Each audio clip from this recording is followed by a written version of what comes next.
What's good, everyone, and welcome back to another reaction video. Today we're reacting to Game Theory FNAF. The missing key is Phone Guy, which honestly is a weird title, but given everything that we have seen throughout this series, it would kind of make sense that a missing clue would be related to the Phone Guy.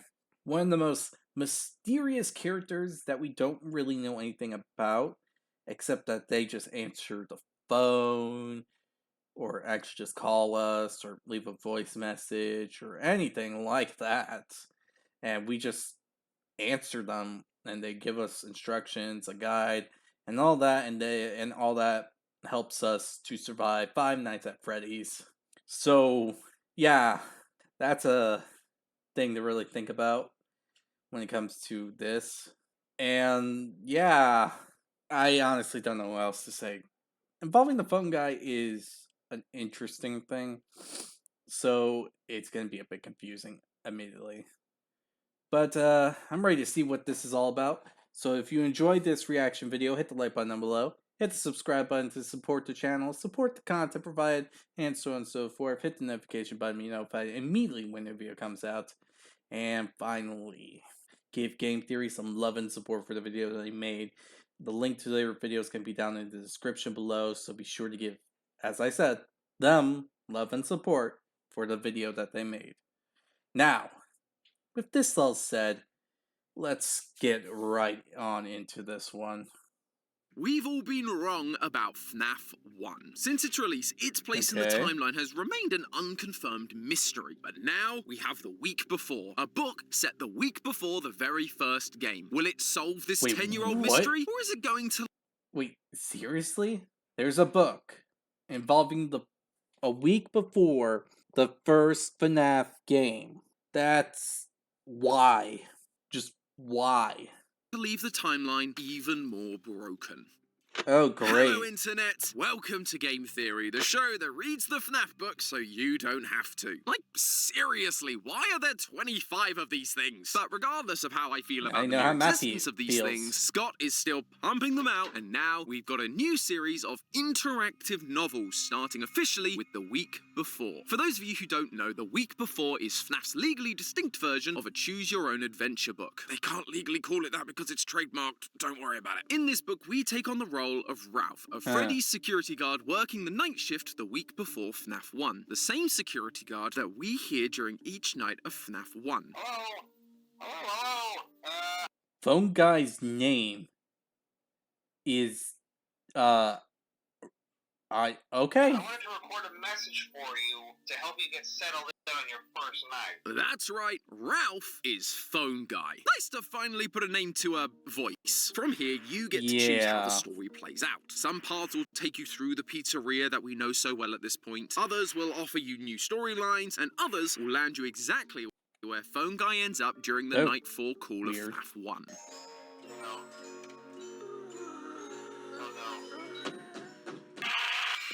No. As you might have guessed, this book has caused quite a stir in the FNAF community. Firstly because, well, it's actually a pretty good book. The interactive element really gamifies the whole reading experience and builds the anticipation of where it's going. But the real reason it's become such a hot-button topic is because it provides us with answers to some of our most burning questions about this franchise. Really? Not just who Phone Guy is, but who did the bite of 87, with the employees' new tactics of flashing their lights to stop the animatronic, and Phone Guy's insistence that the animatronic never bit a kid, with the emphasis on kid. All signs point towards it being Foxy. How many spirits are inside of Golden Freddy? Well, according to the Sixth Night, Ralph is overwhelmed by a noise of "it's me" when he's touched by Golden Freddy. But underneath that noise is a different voice speaking in full sentences. Two voices, two spirits. Who those spirits are and how it works are theories for another day. But it's been so exciting to finally feel like we're getting some answers to questions we've had since that very first game. However, the biggest question that I and many other theorists wanted answered was, what year does FNAF 1 take place? This book is literally set the week before FNAF 1, so if anything was going to give us the answer, it would be this. Or so we thought. In true FNAF fashion, while offering answers to some questions, this book is cryptic. That is the case. Some say that, like, Like some say that it was like in the 90s, some say it's like early 2000s, and so on and so forth. So that's an interesting thing to put. About others. But as I went back through the book and the evidence surrounding FNAF 1's date, I noticed something. We've been looking at this entirely wrong. There's a detail that's been hanging over us for a whole decade. A detail that changes not just when in the timeline FNAF 1's pizzeria existed, but the entire timeline as we know it. Grab your camera viewing tablets, friends, because we gotta go back to the original Freddy's for one more night to figure out when FNAF 1 really takes place. Hello? I'm wanting to record a message for you to get settled into your first night. Welcome to Lumen X FNAF 2024, where fun and style come alive. I can't read the rest. It's covered. It's gonna be that. Okay. Wow. I thought we were actually getting FNAF something right there.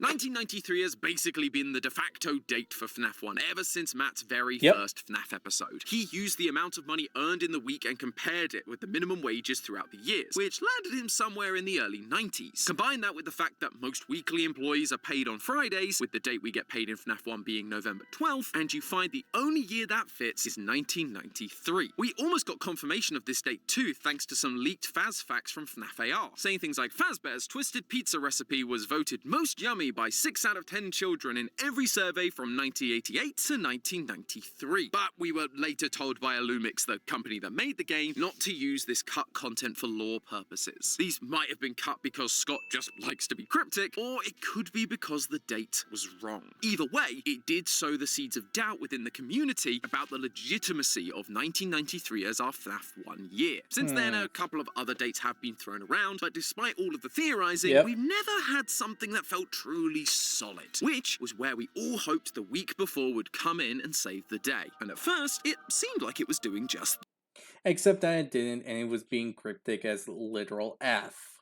No need to sugarcoat it. It was being cryptic as F when it comes to the year. That, throughout the book, Ralph not only records the phone calls that we get to hear during the first game, but he also listens to his old recordings that, according to him, are from very long ago. Quote, "It's strange to listen to a recording of yourself, especially one from so long ago. If you remember correctly, your daughter had just been born." I know, it is strange to listen to a recording of yourself. Welcome to my life, mate. At the very start of this story, we learned that Ralph's daughter, Capella, is 11 years old. And so, if this recording was made around when she was born, and that initial recording says it's from Freddy Fazbear's Pizza, not Fredbear's Family Diner, then the earliest this game could take place is 11 years after Freddy's opened in 1983, making the year 1994. Now, there's always a chance that he recorded the calls a year or so before the opening, or he simply rounded up the year. The phrase "just been born" could mean sometime between Capella literally being born and being 12 to 24 months old, which would allow for 1993 to still fit the bill here. That is, if it wasn't for something YouTuber The Unwithered Truth pointed out. They also did a whole video trying to figure out the year of FNAF 1, but they found an interesting detail. The page where we're told Ralph recorded these phone guy messages around when his daughter was born has two major faults. The first is that to get to this page, it requires some really odd pathway choices. By getting through to the 6th night on your first playthrough, you unlock a mobile phone which the book calls the bonus item. You then need to restart the book with the bonus item in your inventory. At various points, the book offers you a chance to use the bonus item, and you're encouraged to do so whenever this option is presented, because that leads to the canon FNAF 1 phone calls being recorded. However, to get to the page about when your daughter was born, you actually have to reject recording the night 1 phone call. On this new path, you instead need to call the voicemail service, but to do that, you need a code. This code is on the mobile phone's speed dial, but you would only know that if you had taken the previous prompt and used the bonus item to record the night 1 phone call, skipping this voicemail section entirely. Plus, it doesn't use the typical bonus item prompt. It just says if you have the 4-digit code. Without the bonus item, you'd never know what this code is, but if you have the bonus item, you'd have likely skipped this page and recorded the night 1 Yeah.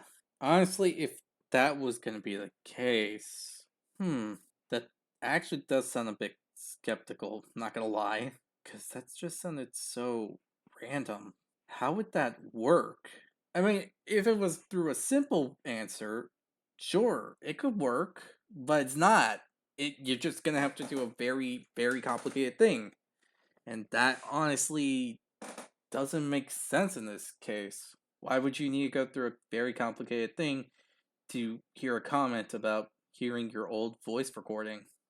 Phone call. Yes, it is technically possible to do things this way, but it flies in the face of logic for the reader. Of course, you could just dismiss this as a small mistake, but then once you do get to the page about your daughter's age, we find another problem. It contains information that directly contradicts other information in the book. On this page, it tells you, you've never brought Capellia here, as in where you work, Freddy Fazbear's. Yet later on in the book, it says, she's never gotten over the time you brought her to work to meet the animatronics when she was 7. Both of these things cannot be true. Either she's been to Freddy's or she hasn't. And so it makes it really difficult to lean on Capellia's age as a defining piece of evidence to settle this debate. Fortunately, there are a few other clues to help us out.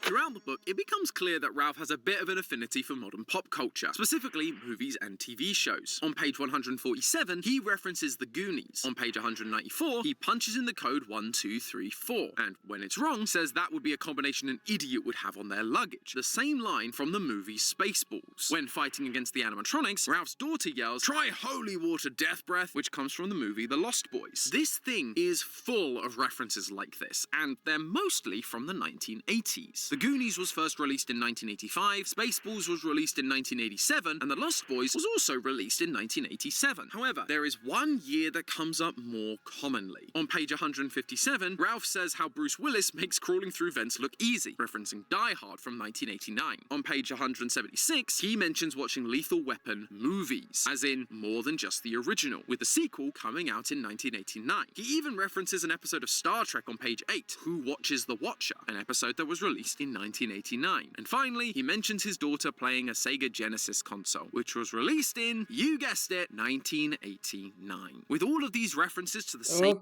Okay, I'm not too sure if that makes sense, though, because that could be a trick, too. date, it really feels like the emphasis is on this year, especially given that none of these references come from media that goes beyond November 1989, the month which we know FNAF 1 takes place thanks to the paycheck. And if you remove the broken page about recording the phone calls when Ralph's daughter was born, you no longer need to worry about Freddy's being around 11 years prior, which makes 1989 feel like a really solid candidate, at least at first. As I said, there are a bunch of references in this book, but there's only one that is mentioned twice. Time to make the donuts. This is the catchphrase of Fred the Baker, a character from a bunch of Dunkin' Donuts commercials introduced in 1981. That feels pretty in line with what we've already established. It's just another 80s reference. Except Fred the Baker and his catchphrase extended beyond the 1980s. The last commercial with Fred saying his iconic line was 1997. Time to make the coffee, time to make the donuts. So while yes, the catchphrase did exist in the 80s, this means we can't rule out the possibility that it takes place sometime in the 90s. And to top it off, there's one other reference that throws a spanner into the 1989 idea. Disney. No, I'm not kidding. What? Disney is canon in the FNAF universe. People thought we were crazy for comparing their mascot designs to FNAF in our Ultimate Timeline, but here we are. Quote, you smile, thinking back on better times. For a while, you'd have said that Freddy Fazbear's Pizza was the happiest place on Earth, if you weren't worried about infringing on a trademark. The happiest place on Earth is, of course, the slogan for Disneyland, which opened in 1955. However, the key detail in that line isn't the slogan, but the kind of lawsuit Ralph is afraid of: trademark infringement. We spoke about trademarks in our recent Poppy Playtime episode, but the basic gist is that a person or business can trademark a phrase to stop others using it to sell their own products. In this case, it would be to stop other parks or franchises calling themselves the happiest place on Earth, as that could lead to visitors thinking they were visiting an official Disney attraction when actually they were going to a Murder Bear pizzeria. To get a trade... Okay, that's honestly, I would like to say awful, but then again, it makes too much sense. And the type of marketing is another thing that's compelling, I suppose, in this. Would that be the correct term? Compelling? I don't know. It just sounds like the right word in all things I can admit. Mark, Sounds you like have what? to apply for it, making it an official legal thing that you own. And despite being around since 1955, Disney didn't actually register for that trademark until 1998. For Ralph to be afraid of trademark infringement, this book, and therefore FNAF 1, has to take place after the trademark was filed in... This isn't a totally out there date for FNAF 1 either. 1998. That means 30 years from now. Okay, that would. Oh. Oh. Oh. I just, like, realized what that meant for, like, FNAF 3. Because that would mean that FNAF 3 came out, the year FNAF 3 was truly released was 2028. The irony in that, I swear. I know Rye Toast has liked the idea of FNAF 1 being in 1998 for some time, mainly due to the date given to us on the FNAF paychecks. In FNAF 1, we're paid on November 12th, and in FNAF 2, we're also paid on November 12th. Only this time, we know the year, 1987. That isn't a Friday as we initially discussed, but a Thursday, implying Fazbear typically breaks the mold and pays on Thursdays. And another year with November 12th on a Thursday is, as you might expect at this point, 1998. This date would also allow for Capellia's age to work if you wanted to include that detail, as 11 years prior is 1987, the same year as the grand reopening of Freddy's in FNAF 2. Finally, it also works with a line that has bugged us theorists for years. During night 1 of FNAF 1, Ralph's phone call mentions that these characters were, quote, forced to sing those same stupid songs for 20 years. 20 years prior to 1998 would have been 1978. Since Help Wanted 2, we have been aware that the franchise has existed since the 1970s, and in The Secret of the Mimic teaser, we saw the date 1979 pop up, very close to that 20 years prior. And just like it's possible he was rounding years for the phrase just been born, it's not too much of a stretch to believe he rounded up to 20 years when it was actually a year less, and it was 1979. So is that it? Is 1998 the year of FNAF 1? Honestly, I thought so for a pretty decent chunk of time, but as I was going back through all the evidence, something struck me. The quote from Ralph about singing those Forced to sing those. Oh. Okay, so there's a contradiction with. But okay. But it did sound right at first. Going through all that, it sounded like it made sense. But I'm guessing it doesn't. Because there's another hidden thing going on all about here. Yep. Let's just see where this goes. Let's just let him cook. Just let him cook. I just need to let him cook. Otherwise, I'm not gonna get all the details. But how does that contradict anything?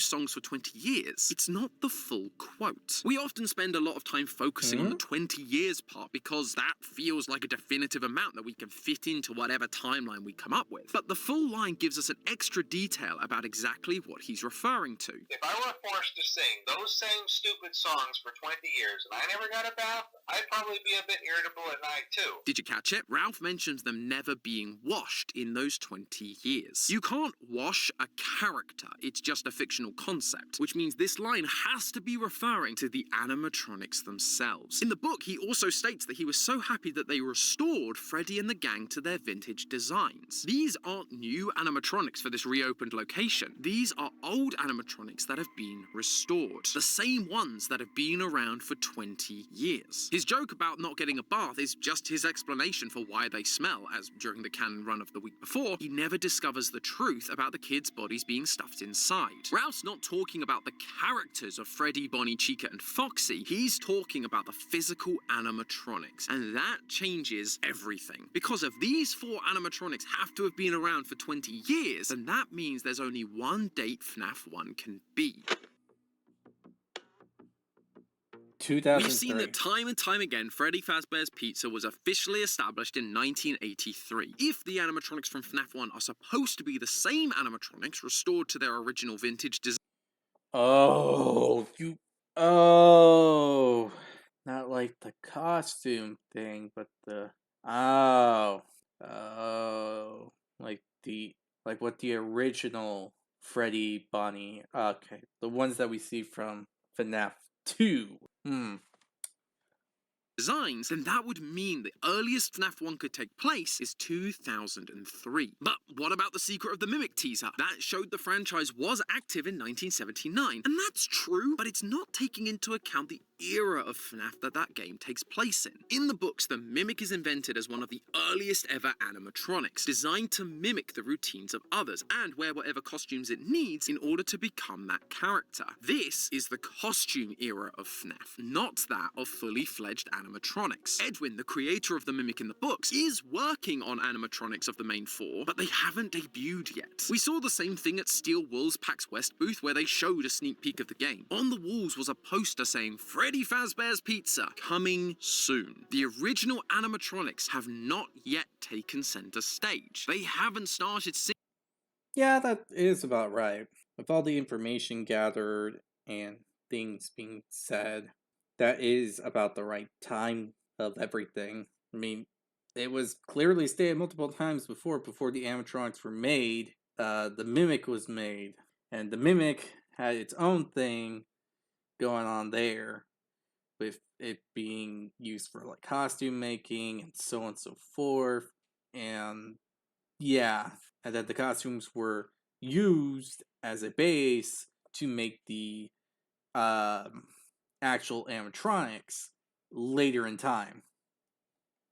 singing those silly songs yet, so the 20 years needs to start after they've debuted, once again pointing us to 1983 and therefore 2003. But what about the minimum wage, or the paychecks, or the references? It's true, earning $120 for 5 nights of 6 hours work is $4 an hour, while minimum wage in 2003 is $5.15. But I'd also point out that after completing the 6th night, you only get an extra 50 cents in overtime pay, which regardless of whether it's 1989, 1993, or 2003 is still way too low. I'm just not convinced Scott thought through the amount all that much. As for the dates, the 12th of November 2003 is a Wednesday, and so it doesn't line up with FNAF 2's pay schedule. The only explanation I could offer is that in the movie, Mike learns about the job on April 6th, 2000, a Thursday, and the next day calls Afton and starts the job on Friday night, making his 5th night, and the day he would typically be paid, Tuesday. So we can't necessarily guarantee Fazbear is paying on the same day of the week for all of those years. As for all of the references in the week before, well, just because references exist in the 1980s or the trademark was first established in 1998, it doesn't mean that's the only time those things can be mentioned. My dad only references Top Gun, which came out in 1986, despite the fact he goes to the cinema every other week. References like this can limit the earliest it can take place, but not necessarily how far into the future it goes. If it is 2003, this would mean that FNAF 1 takes place 16 years after the closure of 1987, which, if you're trying to revitalize a franchise, feels like an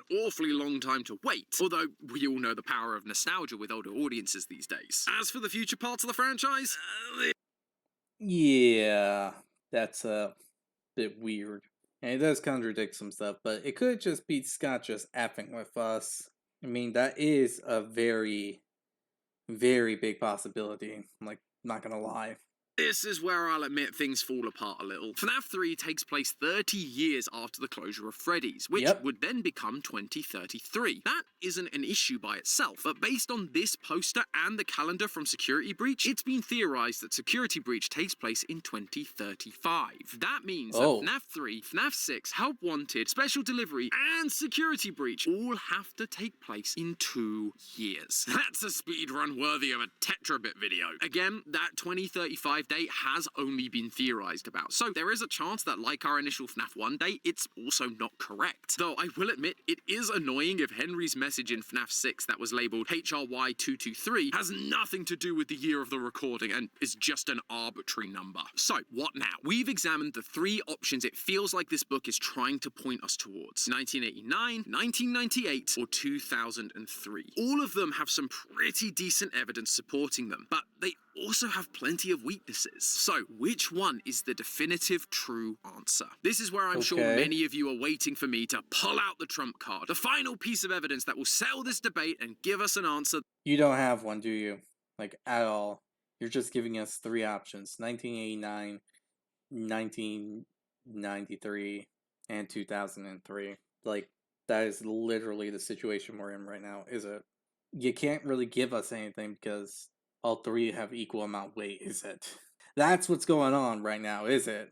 The whole clue thing to this is basically kind of pointless because all three just have the same amount of weight when putting this all together for this video, did it?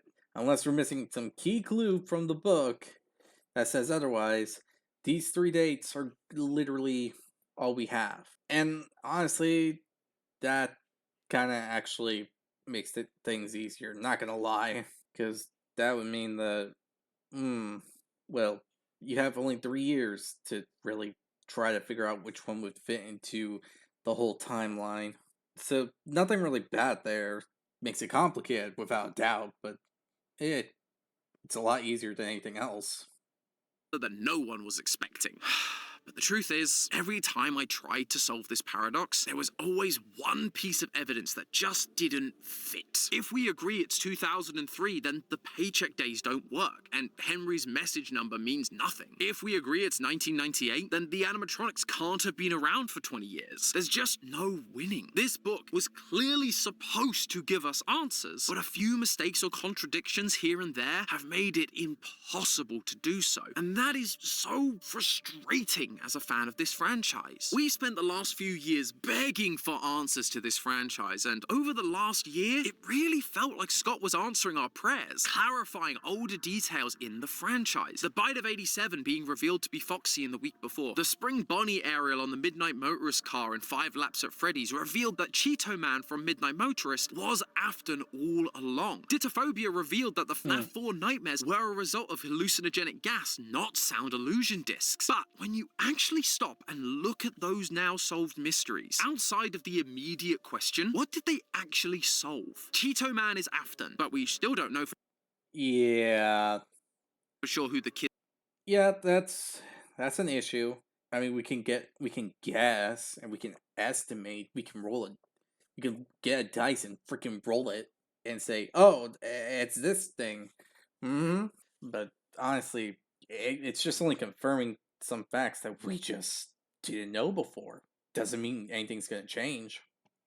Kid that escapes is, who the person in the living room is, what the mound is. FNAF 4 is Uh-huh. hallucinogenic gas. Okay, cool, but the game still plays out the same way. The Bite of 87 was Foxy, but nothing else has developed as a result, other than clearing the name of my beloved Mangle. Even today's mystery, the date of FNAF 1, what would knowing that year ultimately change about the story? Regardless of whether it's 1998 or 2003, FNAF 3 still happens next, and it burns down. Then FNAF 6 happens, and it also burns down. Then the Help Wanted VR game is made, and then the Pizzaplex gets built and is taken over by the Mimic. Sure, it is fun to be able to solve these small loose threads, and so to some degree I'm thankful that Scott is giving them to us, but they're ultimately hollow gestures, as we're still unable to use those to figure out the bigger mysteries. What's the deal with Gregory? What happened to Cassie? Are the books canon? Instead, it kind of feels like we're being played with, given small answers to old questions that don't move the story forward. And even then, they're filled with so many contradictions that you still can't solve them all anyway. And that just sucks. It's one of the reasons why a large part of this fandom wants the books to be canon. It may not solve everything, but it gives us much more straightforward stories and explanations, something tangible that we can hold on to. And that feels a lot better than the alternative of being left scrambling for details that conflict with each other. We've been left in the dark for so long about so many things, and in a time of so much uncertainty, we want to be able to go to our favorite franchises and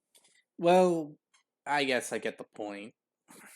I'm just gonna continue. feel Let him secure, continue but ranting. instead, it feels as though we're being messed around more and more. As we get close to the end of 2024, and we've got a new year of FNAF upon us, let's just remember to give each other some slack. Whether you believe it's 1989, 1998, 2003, or you want to stick with the original 1993, at the end of the day, we are all working with a broken system, just trying our best to make sense of it. And Scott, if you happen to be watching this, you've got Secret of the Mimic, an interactive novel about Cassie in the Pizzaplex, and another Into the Pit adaptation coming. Let there be some actual answers that help us understand more than just the small details. And please, make sure there aren't too many contradictions this time. And if you need volunteers to help double check your lore, I might know a good group of people that would be willing to help out. But hey, that's just a theory. A game theory!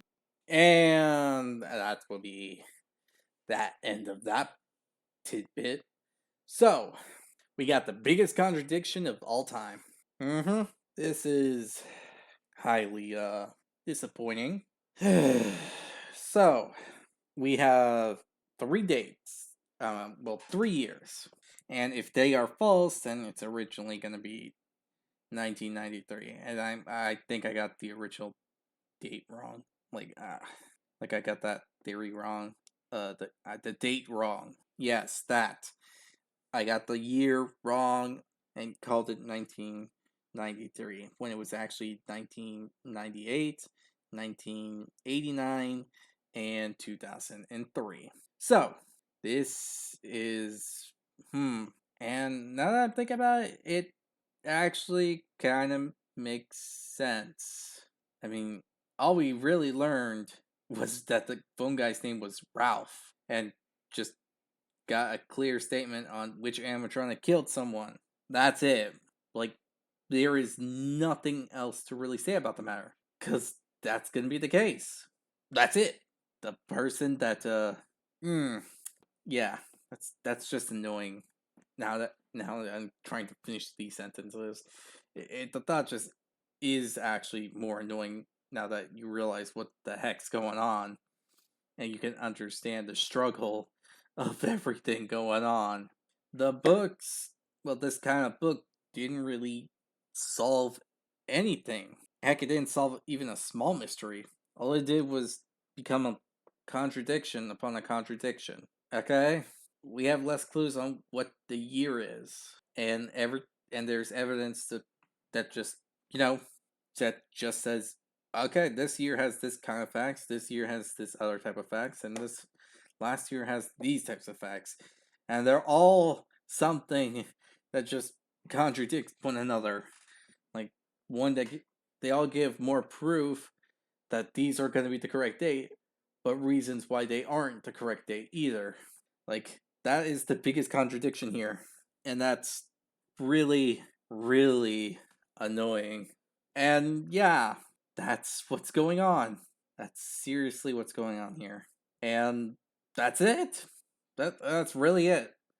We just got a more confusing headache, and it's basically just saying you just didn't really need to get this book because all you're just getting is small information on these tidbits. I mean, it confirms that Golden Freddy has 2 souls. That's something, if you're trying to look for a positive. I mean, we learned that Foxy was the one that killed someone with its mouth. And yeah, great job and all that, but what does that mean? Overall, nothing. That's kind of like, I mean, all we got was these small hints that we had to figure out. Okay, I guess, but it's not any of the questions one wants to know. Unless this is just Scott saying that just slow down and wait. You don't need all this stuff this quick or soon, and all you need to do now is just wait for these new things to come out. Or maybe this is like a small hint that we're going to get with the other books.